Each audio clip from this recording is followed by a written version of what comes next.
Hola a todos, en esta oportunidad la temática que nos convoca tiene que ver con la ilustración en los libros para niños.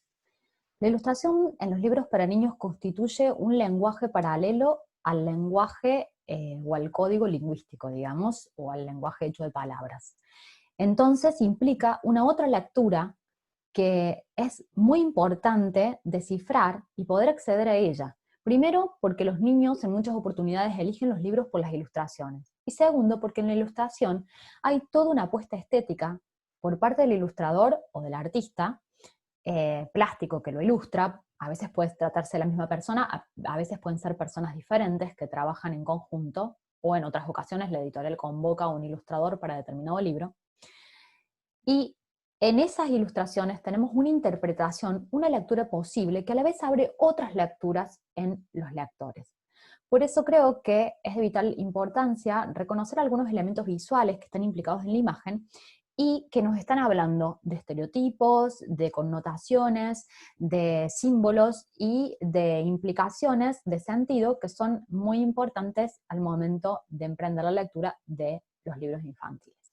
Vamos a compartir pantalla para poder acceder a una presentación y de esta manera poder ayudarnos un poco más a entender las ideas que recién exponí. Bien.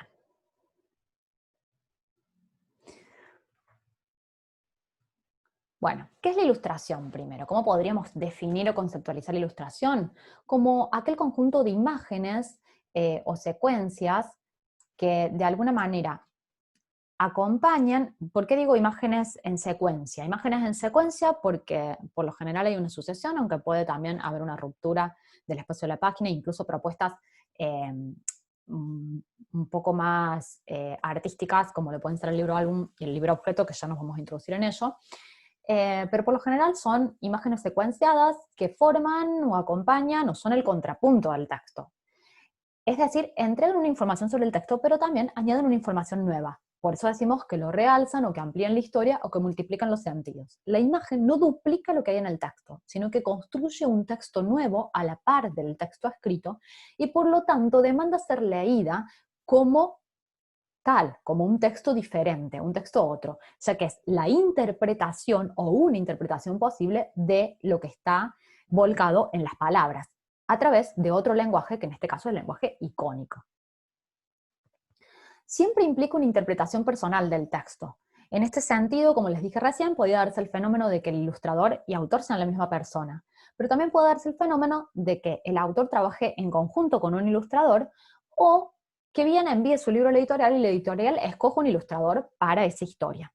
Entonces, en este caso, el ilustrador no está informando lo que ve simplemente, sino cómo él lo ve. Ya al ilustrar está implicando su propia subjetividad, su propia interpretación, su propia versión de ese texto. Por eso decimos que el ilustrador recrea el texto expandiendo sus sentidos y creando así nuevos textos. Y es un coautor junto al escritor de la historia, ¿no? ¿Cuáles son las funciones de la ilustración? Las funciones de la ilustración pueden ser varias. Aquí vamos a ir viendo algunas con ejemplos. Una puede ser simplificar el contenido del texto. En este caso, las imágenes sí van a estar acompañando el texto tratando de aclarar, de ofrecer una visión gráfica más clara de aquello que está volcado en las palabras. Entonces, se va a tratar de imágenes sencillas, con un gran matiz realista. De alguna manera la ilustración va a documentar, va a reflejar o intentar reflejar con la mayor objetividad posible, siempre atendiendo a lo que dije al principio, lo que está escrito en palabras. Y aunque esta reproducción nunca puede ser absolutamente objetiva, vamos a decir que va a tener como un carácter fotográfico, como si la ilustración fuera una especie de fotografía. Allí vemos un ejemplo de Innocenti, donde de alguna manera el plano está emulando, si se quiere, el lenguaje de la fotografía, incluso el código cinematográfico, y hay un gran tinte realista en las ilustraciones, si ustedes se detienen a observar. Aquí elegí otro, también de Innocenti, que pertenece al libro Cenicienta. Fíjense que la perspectiva y demás es como muy real. Y también esta, aunque ya con un matiz más dramático, que pertenece al libro Pinocho. Otra de las funciones que puede estar ejecutando la ilustración es crear una complicidad afectiva con el lector. ¿Qué implica esto? Que se recarga de un valor emotivo, afectivo, y que esta carga puede ser positiva para que el lector se identifique con eso, o negativa para que el lector, por ejemplo, en el caso de los villanos o los antihéroes, sienta o pueda experimentar emociones negativas, o podamos generar diferentes emociones o impactos en quien está leyendo. ¿Cómo se logra esto? Por medio de formas redondeadas y claras. Por lo general, aunque no es una regla ineludible, pero se utilizan colores primarios rebajados o tonos pasteles según qué estemos queriendo comunicar o transmitir. Los trazos son suaves, los rostros son muy expresivos, la mirada amplia, las sonrisas muy notables o muy notorias, el ceño fruncido, es decir, tienen que ser gestos claros, que el lector pueda rápidamente decodificar como transmisores de esta complicidad afectiva de la que hablábamos. Veamos algunos ejemplos. Aquí tenemos otro. Fíjense los rostros, las expresiones, las miradas, los colores primarios rebajados que hablábamos recién, las formas redondeadas. Bien. La ilustración también puede estar generando otras funciones, como por ejemplo, ofrecer nuevas versiones del texto. Esto quiere decir nuevas interpretaciones, expandir el sentido del texto, multiplicar la historia, ¿sí? Amplificarla. Por lo tanto, van a tender a producir complicaciones en el lector generando una serie de historias secundarias. Ya no va a ser tan fácil, no van a tratar de reflejar o simplificar el texto, sino al contrario, de construir historias paralelas. Es una imagen que requiere ser leída con atención, detenernos en la imagen, detenernos en la página a observar. A veces puede haber ambigüedad interpretativa, es decir, puede haber un montón de sentidos implicados y no estar muy claro cuál de ellos es el que se está connotando con mayor fuerza. Y en este caso tiene mucha importancia el juego de tamaños y la disposición en la página, la ruptura justamente con la representación o el matiz realista. Veamos algunos ejemplos para que puedan entenderlo. Acá tienen una ilustración de Font, probablemente no lo puedan percibir en un instante, pero se trata de un dinosaurio, ¿sí? Si observan bien, van a ver un dragón, perdón. Si observan bien, me corrijo, un dragón. Van a ver la cabeza, el cuerpo y eso que sale de su boca, que son los fueguitos, ¿sí? Pero como verán, no es la manera realista en que representaríamos un dragón. Exige detenernos y descifrar qué hay ahí, qué es. ¿Es un cielo? ¿Son figuras en el cielo? Bien. Aquí también otra Dish Font, que es sobre un poema que habla del venteveo, donde detrás del ave vamos a ver un montón de imágenes más pequeñas, incluso flechas y símbolos que requieren que nos detengamos un minuto a poder leer o descifrar qué está encriptando el ilustrador allí. También las imágenes pueden encerrar un carácter caricaturesco, es decir, ustedes saben que la caricatura es un retrato que exagera los rasgos, ¿sí? Para producir algún carácter humorístico o despertar humor en quien lo lee. Entonces se acerca a la parodia o incluso a veces a la sátira. Puede comunicar sensaciones, ritmo de lecturas, emociones también. O sea, pueden estar pasando estas dos cosas. Allí entran en juego la multiplicidad de sentidos y de interpretaciones, todo a través del trazo, las formas, las paletas de colores que se van a elegir. Allí, por ejemplo, tienen el segundo ejemplo, es decir, esto de generar un impacto visual y determinados sentidos a través del trazo, ¿sí? Ese trazo cortado, negro, y en movimiento transmite una sensación de desesperación, de naufragio, ¿sí? Que está como muy bien reflejada a través de las paletas de colores y estas líneas curvas quebradas y bien marcadas, ¿no? Aquí tenemos otra, ¿sí? En ese plano, ese contrapicado, donde se ve Pinocho, es una de las escenas, que es muy dramática, digamos, así representada y que nos recuerda mucho el lenguaje del cine, y aunque está el matiz realista que veíamos en la primera, acá se añade una cuestión como dramática, se sobrecarga de una cuestión dramática la escena, y eso está logrado a través de esos trazos, ¿no? Y la paleta de colores más bien ocre, que genera un paisaje lúgubre y despierta determinadas sensaciones en quien observa. Acá tenemos de Caperucita como pueden ver, a través de la sombra en una pared, donde se está jugando con toda una serie de connotaciones en la imagen. Y también la paleta de colores es muy significativa, ¿no? Es decir, ese monocromatismo, es elegir solo el blanco y negro. Y acá sí vemos lo de la parodia que decíamos, o lo de la caricatura, ¿sí? Cómo se exageran las papadas, las risas, las narices. Observen que es un matiz claramente caricaturesco el que tenemos en la imagen. Bien, también la ilustración puede buscar una lectura laberíntica. ¿Qué quiere decir esto? Escenas secundarias escondidas en la imagen, historias paralelas, pluralidad de lecturas. Habíamos hablado de esto y habíamos visto ejemplos, por ejemplo, en la imagen del venteveo, pero a veces eso está más exacerbado, digamos. Se está tratando de crear un juego con el lector, distorsionando la forma, juxtaponiéndola una sobre la otra, incluso planos juxtapuestos. Entonces, el lector tiene que prestarse a jugar esta propuesta de descifrar qué hay escondido, qué hay encriptado en esa imagen. Esta es de Ishvand, donde vemos unos niños remontando el barrilete, pero los rostros de los niños también semejan barriletes, entonces es una imagen que necesita una interpretación, ya que se aleja absolutamente del plano realista, es más, parece surrealista.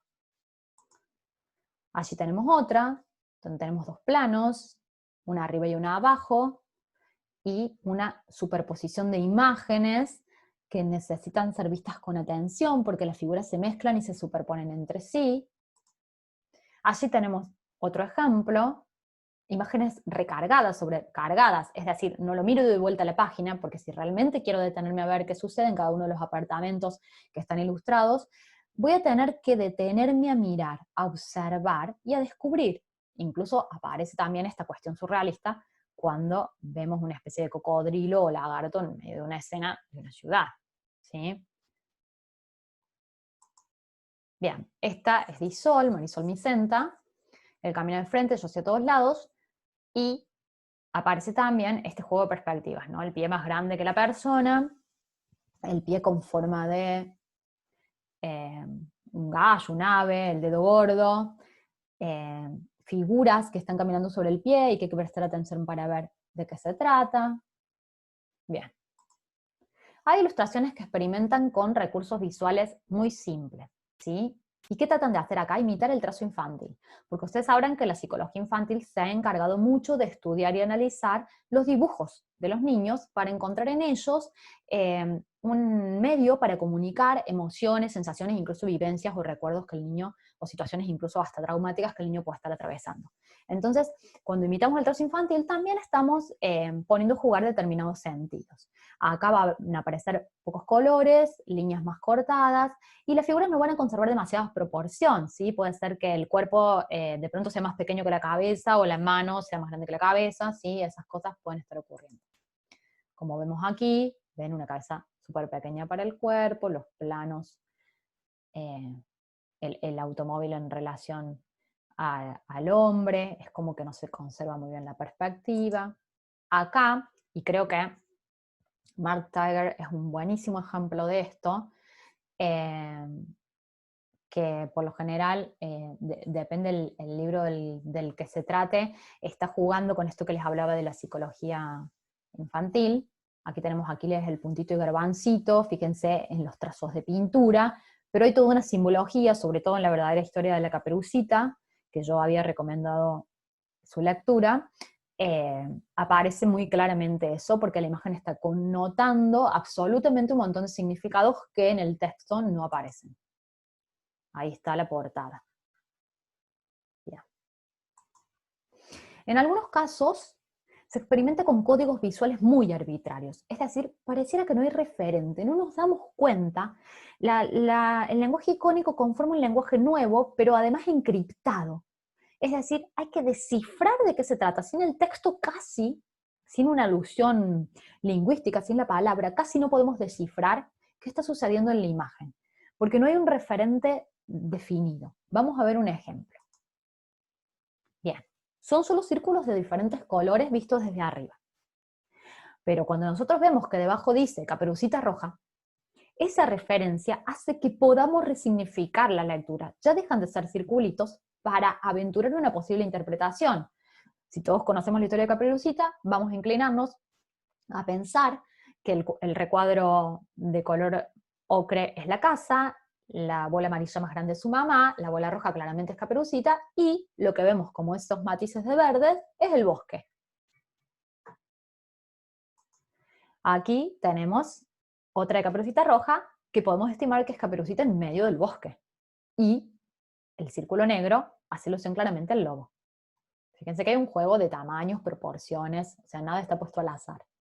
Pero sin el texto no podríamos descifrar de qué cuento se trata siquiera. Y aquí, Blancanieves. Bueno, puede que este requiera un poco más de explicación. Si ustedes se remiten al cuento de Blancanieves, en la versión de los hermanos Grimm, dice que la reina deseaba tener una hija que fuese tan blanca, su rostro, su piel fuera tan blanca como la nieve, sus mejillas fuesen tan rojos como una sangre derramada de un animal que había visto sobre la nieve, y su pelo fuese tan negro como el ébano, o en otras versiones pueden encontrar como unos cuervos que ella vio en un paseo en carruaje. Bien, entonces, si ustedes prestan atención a eso, van a ver el blanco, el rojo y el negro, y les va a remitir a esa historia en particular. Bien, para cerrar quiero hablar de dos expresiones artísticas en torno a la ilustración muy importantes. Me quiero referir al libro álbum. El libro álbum es un género conocido como un híbrido. ¿Por qué? Porque combina la escritura con la imagen de manera tal que los dos lenguajes tienen el mismo nivel de importancia, la misma jerarquía en la obra. Entonces se interrelacionan de manera tal que uno no puede ser leído sin el otro. Y están construyendo un nuevo código poético. Ustedes pueden investigar muchísimo sobre el libro álbum e incluso de dónde hereda sus apuestas estéticas y sus influencias. Pero para resumirlo, lo que evidencia es una fuerza experimental de los procedimientos formales, porque lo plástico y lo literario están creando, construyendo allí un objeto diferente. El formato del libro se modifica y exige otra lectura, una lectura activa, donde el lector no solamente se detiene a observar la imagen, sino que la imagen conforma parte de la obra, a la misma parte del texto. Es decir, no puede existir uno sin el otro, no puedo leer uno sin el otro. Están indisociablemente unidos de una manera muy especial. En el diseño y la construcción como objeto también hay toda una apuesta en la elección de los materiales. Entonces se trasciende la lectura formal para instalarnos en una lectura de un objeto artístico. En este libro, entonces, como decíamos, lo van a reconocer porque, fíjense, aquí hay un ejemplo que pertenece a Marisol Micenta, de su obra Secretos de Familia. Dice: yo lo había descubierto, ella es un puercoespín por las mañanas. Si yo les leo ese texto sin ver la imagen, no hay manera de que se imaginen a qué estamos haciendo referencia. Pero cuando vemos la imagen, incluso se van a dar cuenta porque la proporción de la imagen en la página es muy, muy notable. Es decir, ocupa una proporción muy grande la imagen en la página, ¿sí? Casi hay más imagen que palabra en ocasiones, o en ocasiones ocupa la misma proporción. Es decir, no es una ilustración que acompaña, es una ilustración que está construyendo un texto paralelo y dialogando con el texto escrito.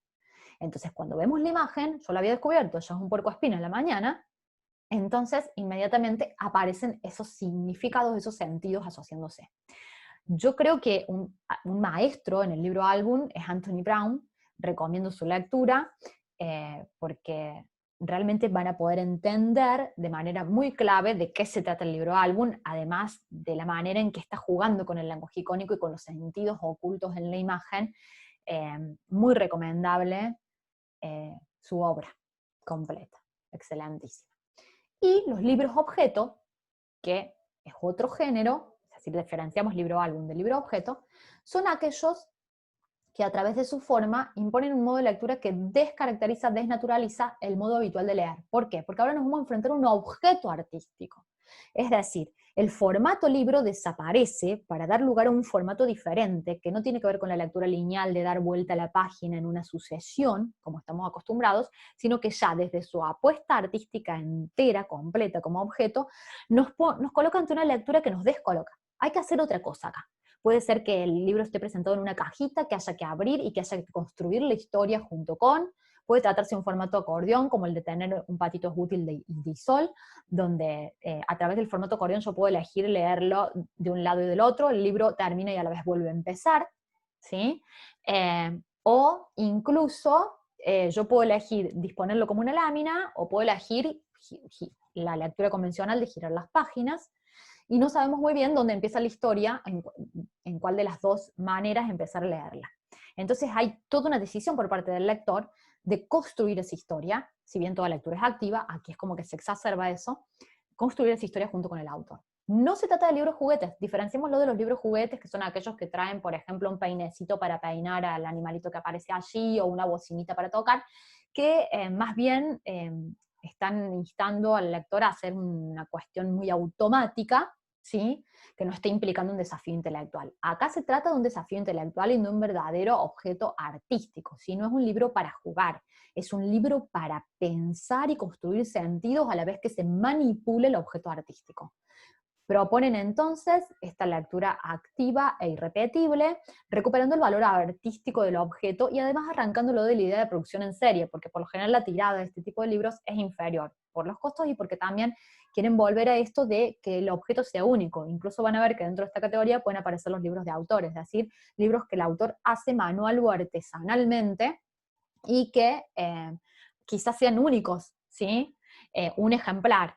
Entonces está esta idea de que la obra que llega a mis manos es una obra de arte única, irrepetible, ¿sí? No en todos los casos es así, pero puede pasar que a veces sea así.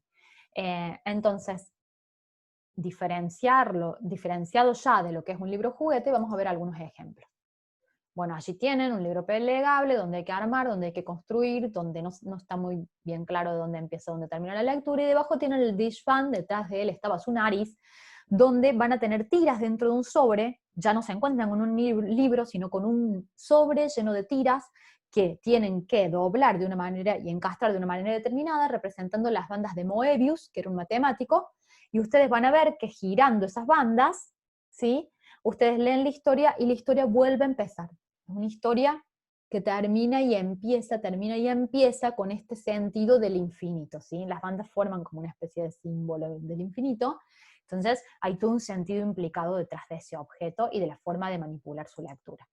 Y aquí tienen otro ejemplo de cuentos enrollados de María Zeta, donde lo que van a encontrar es una cajita, y dentro de la cajita encuentran 5 rollos, y dentro de los rollos hay que desenrollar, van a encontrar las historias, que además van a ir apareciendo a medida que vamos desenrollando, entonces exige también una manipulación gradual, una forma de leer que rompe un poco la linealidad y la disposición en la página.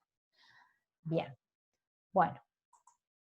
Con esto quise aclarar algunos conceptos para ampliar nuestra mirada sobre lo que es la ilustración y no subestimarla al momento de escoger un libro infantil, y revalorizarla como lenguaje artístico e incluso poder leer qué estereotipos, qué ideologías se están jugando detrás de la misma y el porqué de la elección de ese tipo de trazo o de ese tipo de color.